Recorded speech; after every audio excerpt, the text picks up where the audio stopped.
Then came automobile. By any name, it was an adventurous vehicle. It gave to travel a whole new dimension of meaning. Truly, it was the bright new chariot of a world still young. At first, the automobile was a luxury. It was costly to buy. It was lovely to look upon. It was more lovely than it was reliable. In those days, it seemed as if automobiles were put. Earlier motorists had to be a hardy lot. It took muscle to start a car as well as to keep it going. Each hill was a contest with gravity. Then, gradually, the car became reliable. It would go anywhere, anytime. At long last, man had created for himself the most willing of servants, just what he had always needed, what he had always wanted. So he fell in love with it. And this is the story of the birth and growth of that great love.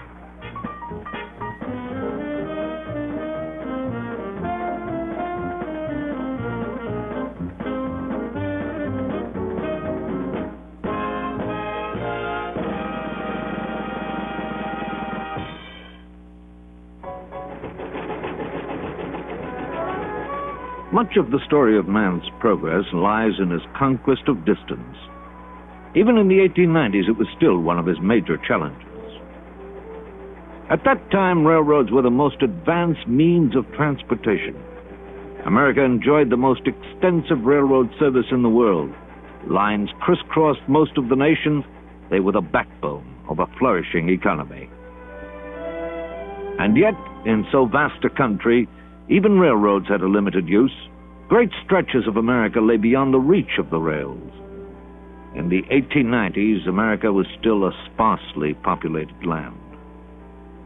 More than one-half the population lived on farms. Railroads were of little use to the farmer. He still had to cover distance on foot or by wagon. Most Americans who did not live on farms lived in small towns. These were widely scattered, and many were not served by railroads. Towns without rail service stayed small and sleepy. Towns with rail service were in constant growth. There were new businesses, even industry. Already there were 150,000 factories in America, and more were building every day. America was becoming an industrial nation. The nation's greatest energy was... Surely our genius is mechanical. We will create machines to raise buildings, till the land, harvest the crop, bore tunnels through mountains. The future presents prospects of great convenience, and we foresee a day when a machine will replace the horse. In the 1890s, the idea of replacing the horse with any machine seemed absolutely ridiculous. The horse and buggy were the pace setters of the nation, a nice steady 3 miles per hour. Railroads were all well and good for those longer, adventurous trips, but the horse was transportation. Even the bicycle had proven to be only minor competition to the horse. Bicycles were popular with the young, with the sports, with the less affluent, but for comfort and convenience and for prestige, in the 1890s there was nothing to compare with a smart buggy and a good horse. And yet, even then there were people hard at work plotting its downfall. By 1890, in Germany, the firm of Carl Benz was producing something they called a velocipede, a carriage powered by a motor. It was the world's first successful motor car, capable of doing 13 miles per hour over paved roads. In France, a motored tricycle was being developed, the Didion Bouton. Its inspiration had been a child's toy. One mounted it, pedaled vigorously until the motor ignited, and then coasted up to a heady 20 miles per hour. Given a paved surface, that is. It was Europe's availability of paved roads which generated so much interest in the motor car, especially in France. America, too, had its inventors, each with his own ideas of what a horseless carriage should be. One of them was a young farm boy named Henry Ford. In 1896, Ford drove his strange machine around the streets of his Detroit neighborhood. No one was overly impressed. The horseless carriage might be an interesting gadget, but what was it? A box on wheels. Besides, it was noisy, smelled bad, and it was not friendly like a good horse. Few people could see any future for it, much less the beginning of a new age. Still, there were some people who were ready to buy an automobile. Ransom E. Olds conceived the curved dash Oldsmobile, and by 1903 he was selling almost 4,000 of these cars each year. One purchaser said, "There is no sensation quite like that of piloting a motor car. The knowledge that speeds up to 20 miles per hour are at your fingertip is at once both exhilarating and sobering." It was an adventuresome vehicle, but it cost $700. In 1903, that was a lot of money. To be an early car owner, one had to be rich.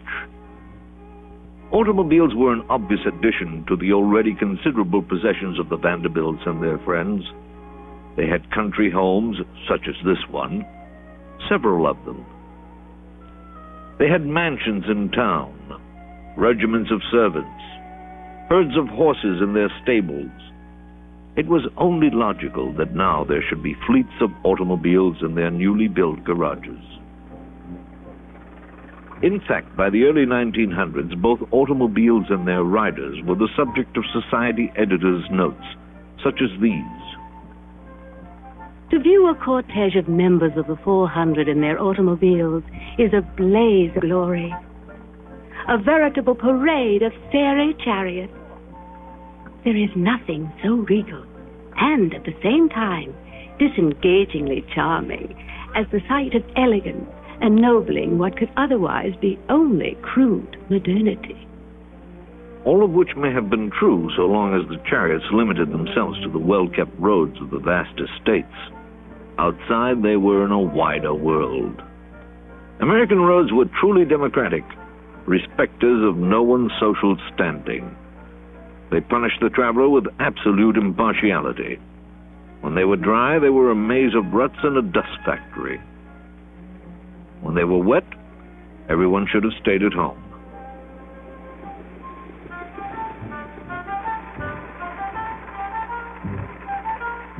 But it was not only the territory which was hostile to motorists.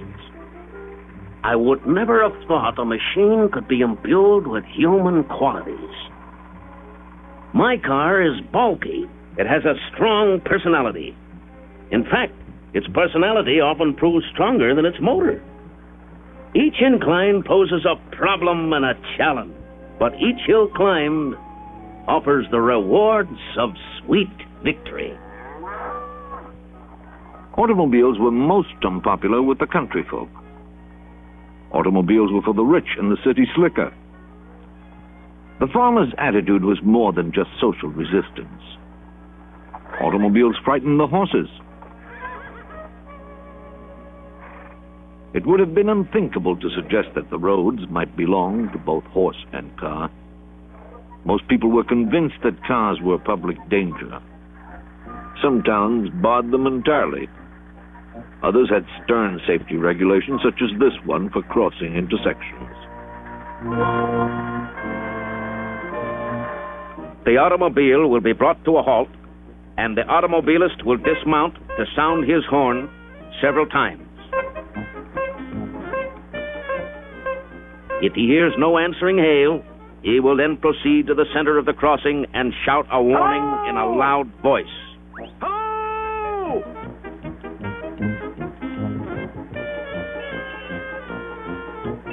Following this, he will sound a bell or gong so loud and so long as to make certain it can be heard.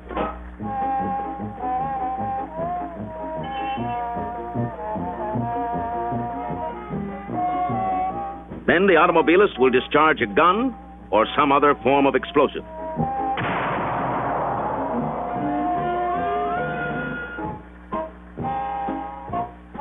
After which, having carefully observed in all directions, if there are no answering hails, he may proceed with utmost caution.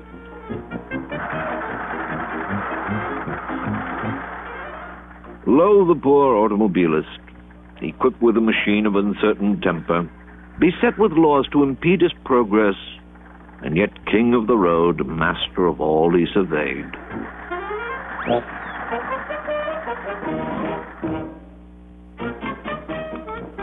The early motorists required patience, self-reliance, good physical condition. Starting a car was a test of strength. In the early 1900s, there were no gas stations, few garages. Each man was his own mechanic. An automobile handbook cautioned, Don't forget to fill the gasoline tank before starting. Don't use a match to see if it is filled. Don't keep the motor running if you hear an unusual noise. Stop. Don't forget to examine your motor frequently. Don't forget to carry a complete mechanic's kit. Don't forget chewing gum and rubber bands. Very useful. Don't entrust your car to a mechanic unless he can furnish proof that he's seen a car before. Don't be bashful about asking for help of the inevitable curious crowd. Don't forget a length of stout rope. Alas, all too often the inexperienced driver ended his outing ingloriously. It was difficult even for the motorist to be angry at the yokel's cry of, "Get a horse." Frequently it proved to be friendly advice. But the motorist was a firm believer. He may have had his disappointments, but he never doubted. As yet, one could not talk of an automobile industry. There were some 75 separate manufacturers, and each one was a custom craftsman. You could have anything you wanted: bucket seats, a breakaway steering wheel, any color, any finish, choice of leather for upholstery, any amount of brass. They were beautiful. Each manufacturer had his own pet ideas. This Adams Fowle of 1906 offered the driver the easy possibility of guiding his car from either the back or the front seat. This was thought particularly useful to automobile owners with excessively talkative wives or friends. The company's slogan was, "It spins along." If you disliked the smell and noise of gas engines, there were the Stanley steamers. Silent, odorless, easy refuel. Just pull up to any horse trough and dip in. It was a simple process. It had to be, because the car did only 1 mile to each gallon of water. The steamer was slow to start and a little complex to maintain. But it was silent, and it was spotlessly clean, and it had any amount of power and speed. In 1906, a racing steamer traveled at 127 miles per hour over a measured mile. For the ladies, there was the foolproof 1,000% safe electric car.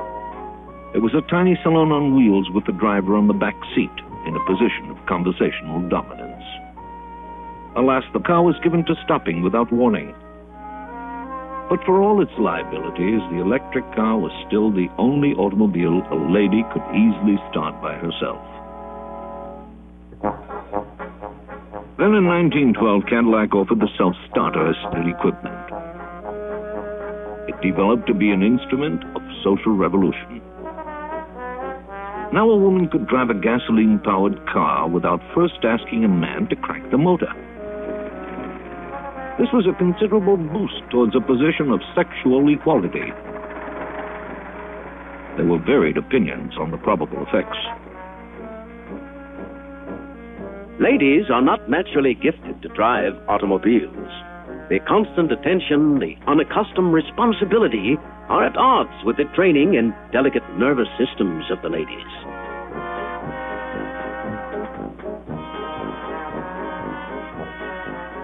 The automobile offers woman the first independence of mobility she has ever had, and we intend to use it. The battle of the sexes already is lost. It is only a question of time. The woman will get the vote. The woman will choose the family car. She will decide where it should be driven and when and even how. Eventually, she will do the driving herself. One hopes she will allow us to ride along. Since time immemorial, the ability has been given to women to grace whatever man has managed to fashion. The automobile can only benefit by our influence.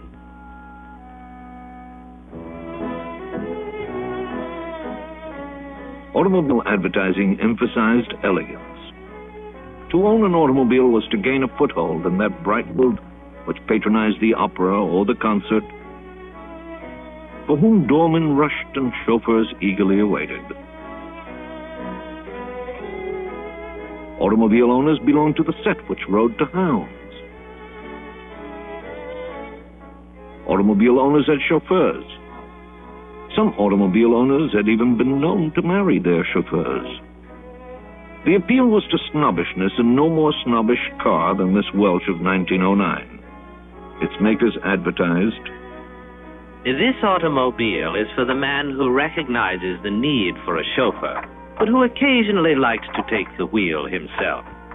He is unwilling to surrender to his employee the best seat in the car, the one beside the driver, and even less willing to have him associate with the family in the back seat.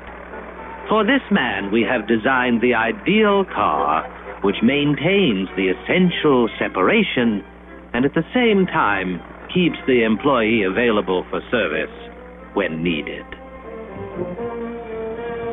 In 1909, chauffeurs had varied essential duties, like opening the champagne and picking up the rubbish. Another automobile rage was the sports car, like this 1913 Mercer. Long, low, racy of line and temperament, it was guaranteed to do at least 75 miles per hour. A veritable race car. Remove the fenders and it was ready for the track.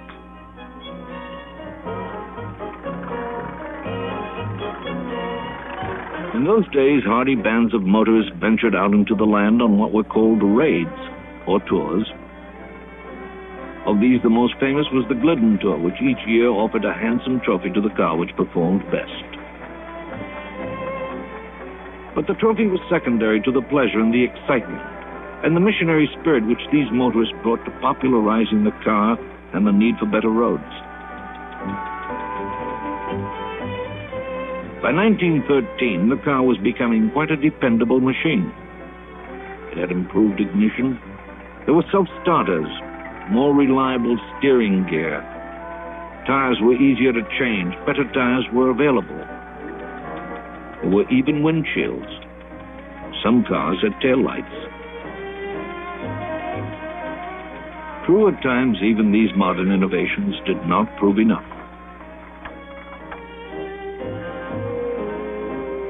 But the pioneering days were not so far gone that motorists had lost the knack or even the habit of hardship.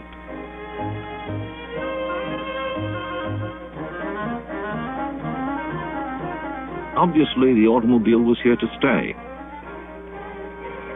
There was much doubt as to its position in society. It was still so expensive. But to the motorist of 1913, it was enough that he was in a sturdy automobile with a wide world before him.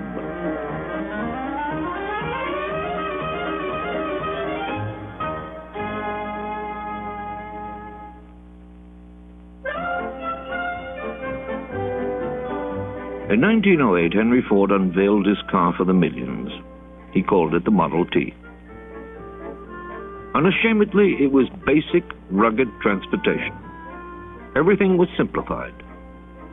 In fact, it was a machine so reduced to obvious essentials that virtually anyone could understand it, even repair it. Its very ugliness was attractive. Each one seemed to have its own personality, and all owners agreed it was female. It was a revolutionary car based on a revolutionary idea. It was intended for the working man. At that time, it was unthinkable that anyone who earned the national average wage of $2.50 per day might also be a car owner. But that was what Ford intended. In 1908, a Model T cost $850. Eventually, it came to cost as little as $290. It was the product of the world's first assembly line. The more cars produced, the less each one cost. Profits rose, car prices dropped. The demand for Model Ts rose as the workers themselves began to buy them. By the 1920s, 80% of all cars in America were Model Ts. The Lizzie seemed eternal. It had lost all its brass. It came only in black. By the time it was retired in 1927, there were 15 million of them in a world they had much changed. For one thing, cars had brought the gasoline station. They were becoming a frequent sight. The car had created the need for paved roads, and so paved roads were built. It was a race between the car manufacturer and the highway engineer, and the car maker was always ahead. The face, the very texture of society had changed. Take the farmer, that ancient and determined foe of the motor car and the early motorist. Now he, too, was an automobile owner. A social study of the day reported, "The days of the farm horse are numbered. Increasingly, the horse is being put out to pasture as the new automobile takes over most of its functions. Hers today drive their flivvers to town. If it came down to a choice between the bathtub and the car, there's no question which I'd choose. You can't drive a bathtub to town." It is already obvious that the increasing use of automobiles will change the face of all rural America deeply, and much more than one can prudently foresee.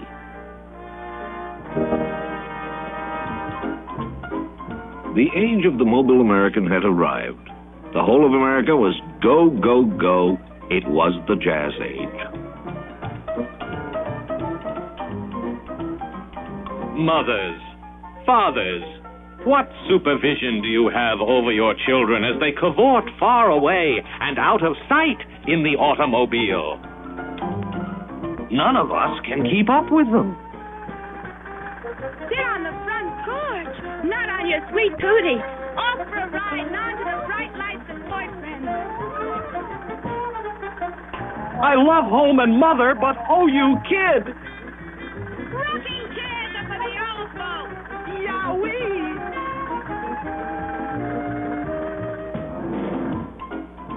What a state of affairs. Man had created the automobile, and the automobile had revolutionized the world.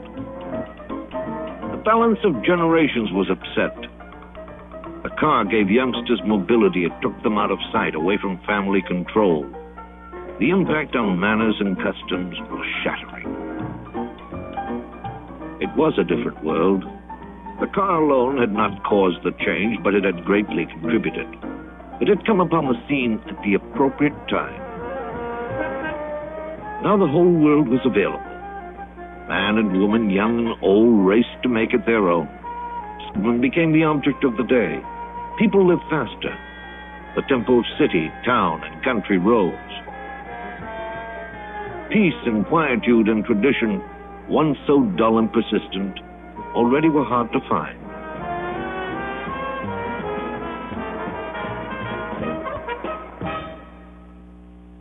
By the late 20s, people wanted more than rugged dependability in their cars. The day of the Model T was done. Buyers wanted a choice of colors, different body styles, a choice of accessories, all this, and cars they bought.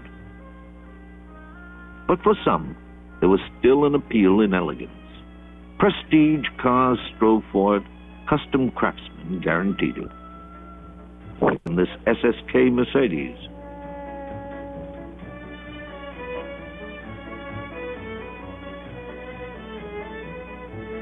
Beautiful these cars were, but they were the legacy of a more gracious day. The modern roads belonged to the mass-produced machine. And how these grew in numbers. Now the volume of car sales was the barometer of our economic well-being. The automobile was not only a convenience, it was an essential. America, it seemed, moved only on wheels. Man could say that he had conquered the challenge of distance. Of course, in the process, he had created a problem of space, even one of time, the time it took to get there. In 1900, there were only 150 miles of paved roads in all America. Today, we have almost 4 million miles, a mile of road for every square mile of land, and they are not enough. There are more than 100 million vehicles in America.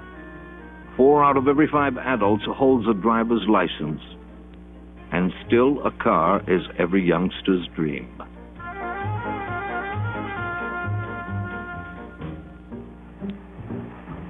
So, perhaps, we have not traveled as far as we thought.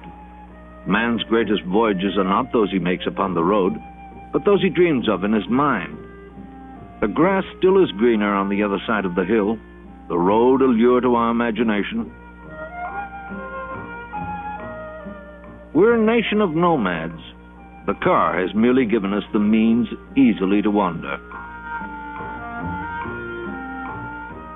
How beautiful they were in their fragile imperfection. Did those early drivers imagine that one day the world would be filled with the progeny of their machines? Would they recognize the plains now crisscrossed by superhighways, the mountains bored by tunnels, the cities filled with asphalt, cement, and gas fumes? Would they recognize their dream?